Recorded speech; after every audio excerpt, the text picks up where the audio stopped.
नमस्कार दोस्तों, स्वागत है आप सभी का हमारे इस चैनल सनातन धर्म का संसार पर। दोस्तों, अगर आप जीवन में कुछ नया सीखना चाहते हैं तो इस चैनल को सब्सक्राइब जरूर करें। श्री शिवाय नमस्तु, हर हर महादेव। दोस्तों, कल कई दिनों के बाद सोमवार की अष्टमी का विशेष दिन आ रहा है और पूज्य गुरु जी ने कहा कि इस अष्टमी का विशेष महत्व इसलिए हो जाता है क्योंकि ये गुप्त नवरात्रि के दुर्गाष्टमी के साथ आ रहा है। इसलिए को पूज्य गुरुजी द्वारा बताया गया सिर्फ एक बिलपत्री से ऐसा उपाय करना है जो आपके शरीर में हो रहे भारी से भारी रोगों को समाप्त करेगा, आपकी बड़ी से बड़ी बीमारियों को समाप्त करेगा तथा आपके जीवन में जो धन धान्य की दिक्कत चल रही है, धन कमाने के जो रास्ते आपको दिखाई नहीं पड़े रहे हैं, आपके व्यापार में बढ़ोतरी नहीं हो पा रही है, या फिर आपकी नौकरी में तरक्की नहीं हो पा रही है, या फिर आपके विवाह में विलम्ब हो रहा है, और या फिर आप अपने में लगातार असफलताओं का सामना कर रहे हैं, आपको मेहनत करने के बावजूद भी सफलता प्राप्त नहीं हो रही है, तो पूज्य गुरु जी ने कहा कि सोमवार की इस अष्टमी के दिन यानी माता रानी के दुर्गा अष्टमी के दिन आपको सिर्फ एक बेलपत्री से एक ऐसा उपाय करना है जो आपकी सभी परेशानियों को बहुत ही जल्द समाप्त कर देगा। तो चलिए जानते हैं क्या है वो उपाय। लेकिन इससे पहले प्रार्थना, अगर आप चैनल पर नए हैं तो कृपया चैनल को सब्सक्राइब अवश्य कर ले, और अगर शिव को सच्चे दिल से मानते हो तो कमेंट में हर हर महादेव लिखना ना भूले। देखिए, पूज्य जी ने कहा कि साल में सिर्फ 3 या 4 मौके ही ऐसे होते हैं जब सोमवार की और अष्टमी की विशेष तिथि एक साथ पड़ती है, और इस बार की अष्टमी बहुत ही शुभ संयोगों के साथ आई है क्योंकि यह दुर्गा अष्टमी के दिन पड़ रही है। देखिए, जिन लोगों के शरीर में कोई भारी बीमारी हो गई है, डॉक्टरों की दवाएं ले रहे हैं लेकिन फिर भी उन्हें रोग में आराम नहीं मिल पा रहा है, बड़ी से बड़ी बीमारी हो गई हो जो महीनों से सालों से समाप्त ही नहीं हो रही है, तो पूज्य जी ने कहा कि किसी भी सोमवार की अष्टमी के दिन आपको ये उपाय जरूर करना चाहिए। देखिए, यह पहला उपाय आपकी बीमारी के लिए है, और इसके बाद जो दूसरा उपाय बताया जाएगा वो आपके जीवन में चल रही धन धान्य की समस्या को दूर करने के लिए है। पहले बात करते हैं बीमारी के लिए पहले खास उपाय की। देखिए, यह बहुत छोटा सा उपाय है। इस उपाय के लिए आपको सिर्फ एक बेलपत्र की जरूरत पड़ेगी, लेकिन बेलपत्र लेते समय आप ध्यान रखेंगे कि बेलपत्र की पत्ती कटीफती नहीं होगी, और बेलपत्र की डंडी के आखिर में जो दूध होती है यानी जो गांठ होती है जिसे हम लोग डंठल कहते हैं, उस डंठल को यानी उस दूध को आप तो छोड़कर अलग कर लेंगे, उसको हटा देंगे।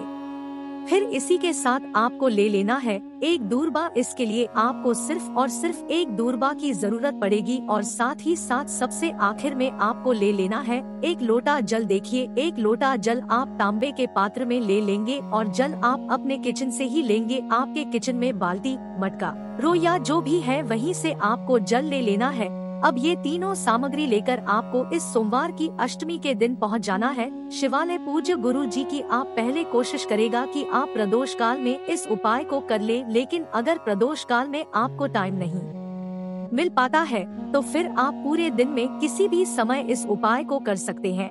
उसके बाद शिवालय पहुंचकर सबसे पहले आपको एक दूरवा अपने हाथ में रखनी है, और नंदीश्वर महादेव का स्मरण करते हुए आपको ये एक दूरवा शिवलिंग के ऊपर समर्पित कर देनी है। फिर उसके बाद आप जो एक बेलपत्र लेकर आए हैं उसको अपने हाथ में रखिए और नंदीश्वर महादेव का स्मरण करिए तथा उनसे अपने शरीर में से भारी जो रोग हो गया है, जो बीमारी हो गई है, उसको दूर करने की प्रार्थना कर लीजिए, और फिर यह एक बेलपत्र शिवलिंग के ऊपर समर्पित कर दीजिए। उसके बाद आप जो एक लोटा जल लेकर गए हैं उस जल को शिवलिंग के ऊपर धीरे धीरे समर्पित करते जाइए। देखिए, बिल्कुल धीरे धीरे समर्पित करते जाइए, और समर्पित करते समय आप कम से कम 11 बार श्री शिवाय नमस्तु विभ्यम मंत्र का जाप जरूर करिएगा। फिर इसके बाद जलाधारी से जो जल नीचे गिरता है उस जल को लेकर आप अपने घर आ जाइए। गुरु जी कहा कि इस जल का सेवन आप उस बीमार व्यक्ति को कराइए जो व्यक्ति कैंसर से पीड़ित है,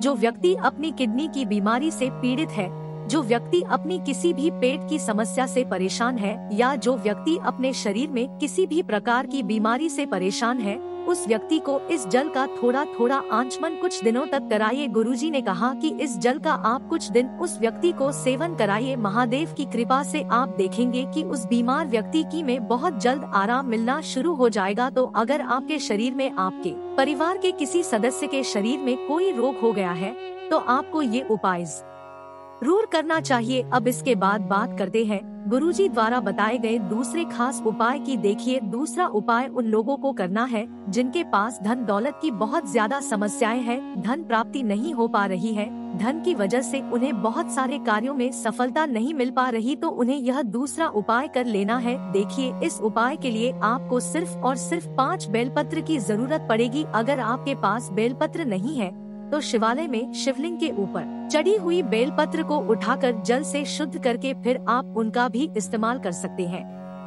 गुरुजी ने कहा कि बेलपत्र लेते समय आप ध्यान रखेंगे कि यह कहीं से भी कटीफटी नहीं होनी चाहिए और बेलपत्र की डंडी के आखिर में जो दूध होता है उसको भी हटाकर आप अलग कर लेंगे। इसी के आपको ले लेना है 1 लोटा जल। अब ये दोनों सामग्री लेकर आपको पहुंच जाना है शिवालय। शिवालय पहुंचने से पहले आप एक कार्य करेंगे, इन 5 बेल पत्रियों में से किसी भी एक बेलपत्री की पहली वाली पत्ती पर आप थोड़ा सा शहद लगा देंगे। थोड़ा सा शहद लगा दीजिए या थोड़ा सा चंदन लगा दीजिए। अपने दाहिने हाथ यानी राइट हैंड की अनामिका उंगली से आप 5 बेल पत्रियों में से किसी भी एक बेलपत्री की सबसे बड़ी वाली, जो सबसे आगे वाली पत्ती होती है, उस पत्ती की चिकनी तरफ आपको थोड़ा सा शहद लगा देना है या फिर थोड़ा सा चंदन लगा देना। उसके बाद 5 बेलपत्र और 1 लोटा जल लेकर आप पहुंच जाएंगे शिवालय। गुरुजी ने कहा कि इस सोमवार की अष्टमी के दिन आप चाहे तो प्रदोष काल के समय ये उपाय कर लें, और प्रदोष काल के समय में अगर आपके पास टाइम नहीं है